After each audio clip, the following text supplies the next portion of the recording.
In just 10 years, the coal seam gas industry has gone from obscurity to a high-profile part of Australia's resources sector, and a controversial part at that. Investors have put tens of billions of dollars into 4 projects to export gas from Queensland and New South Wales to markets all around the world. The fast-tracked boom has caught many by surprise, and there's growing evidence of a backlash. In response, the industry's now launched a campaign to put its case to a sometimes sceptical public, as Peter McCutcheon reports.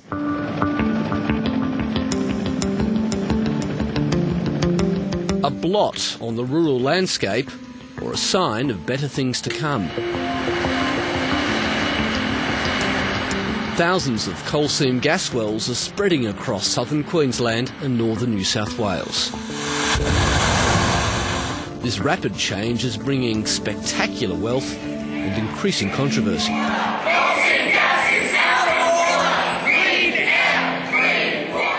An unlikely alliance of urban greens and farming groups have come out fighting. They can drill and they can mine over my smouldering bones.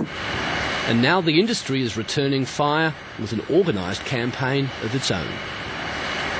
We need CSG. CSG will provide $850 million each year to the Queensland Government in much-needed royalties. It comes at a critical time in what is an increasingly polarised debate. Queensland needs this investment. I'm surprised it's taken them so long. However, no, they'd be better off spending that money on improving the science, proving what's going on, what the impacts are on the environment. To what extent is this campaign an admission that you're losing the battle for the hearts and minds of the general public? Well, I think it's an admission that we need to have more balance in the debate. There's no question about that. And we'd like to give those people who live in the regions the ability to speak up. Wherever there's coal, there's gas. But for thousands of years, up until a little over a decade ago, this resource was mostly untapped. Methane in coal mines and from coal generally was regarded as a nuisance, and now this has been turned into a multi-billion-dollar industry, so it's certainly remarkable. The sudden expansion in coal seam gas extraction is due to new Australian technology and growing demand, particularly from China, for cleaner fossil fuels. There are several thousand wells like this one in Queensland and New South Wales at the moment, but over the next few years the numbers will grow dramatically. How many will eventually be in operation? Well, it's typically about 2,000 to 3,000 per project, and building up over time, depending on what is the size of the end use of that. So tens of thousands of wells. These wells are typically 300 to 1,200 metres deep, going through aquifers to coal beds. To release the gas, salty water trapped in the coal seam has to be pumped to the surface, allowing the gas to flow. Certainly it offers Australia and Queensland an unparalleled economic opportunity. For industry analysts like Graham Bethune, coal seam gas is an industrial and resource wonder. Within Australia there's been concern about environmental risks. However, there are hundreds of regulations over the industry. The industry is more heavily regulated than the uranium industry. So certainly I'm confident that any environmental risks in Australia are minimised and been well controlled. And certainly there's less obvious environmental impact and disruption to agriculture than open-cut mining. But coal seam gas extraction is by no means risk-free. Our concern with coal seam gas is that we don't really know what we're risking. We don't know enough about the long-term impacts on our water supplies and hence on our food security to know really if this industry is safe.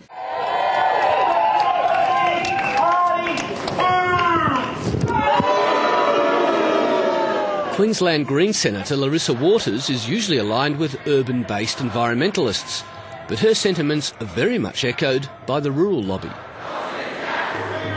We don't really understand what is going to happen there. It's not like there's a window that you can actually see in there and see what is going on.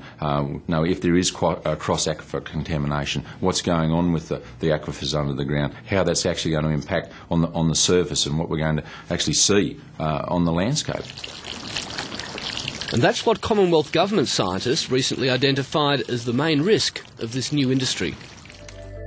We consider that the overriding issue in coal seam gas development is the uncertainty surrounding the potential cumulative regional scale impacts of multiple developments. One of the biggest risks of coal seam gas is the cumulative effect all these projects will have on the Great Artesian Basin. Do you accept that's one of the biggest risks? Most scientists will say there is some uncertainty. The question is, do we understand what the uncertainties are?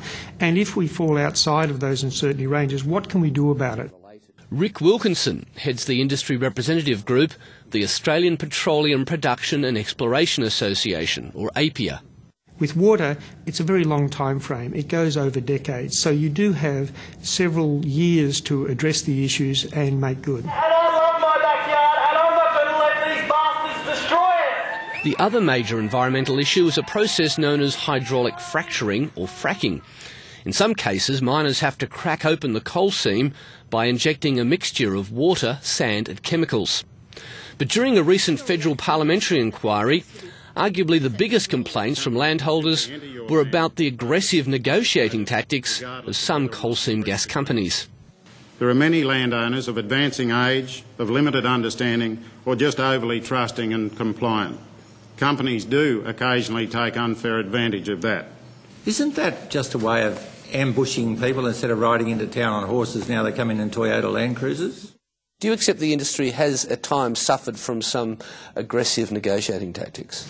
I think we're all learning, both farmers and the coal seam gas companies are learning about each other and about how to work with each other.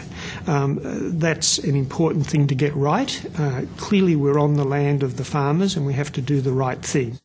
We need CSG. More than $45 billion of CSG investment is already breathing new life into country towns. Part of APIA's move to do the right thing is this PR campaign, with tailored advertisements for both Queensland and New South Wales. And undoubtedly, the new resource industry has provided a financial lifeline to some rural communities. But in the court of public opinion, the trial has only just begun. New South Wales wants those jobs. It does smack a bit of desperation, and the Petroleum Explorers Association, APIA, have claimed they've got strong community support. Well, I certainly haven't heard anyone in the communities that I've visited come out in favour of coal seam gas. This industry's going at 100 miles an hour. It's got that sort of boom mentality that's in there. It's had the sort of the prospecting mentality, the gold rush mentality, and now it's a booming industry. People are wanting to know more about what's going on. They want the science to be proved to them. Overall, the farming and environment movements say the horse has bolted before we've sat down and really had a good look at the implications of this new industry. It's all happened very fast, hasn't it? Yes, and I think I agree with that because it has happened quickly. I mean, this has been a fantastic resource that's been identified and developed in a very short, comparatively short period of time. And so that's one of the reasons that we're having these sorts of debates and discussions, is people are getting used to that and working through what are the implications.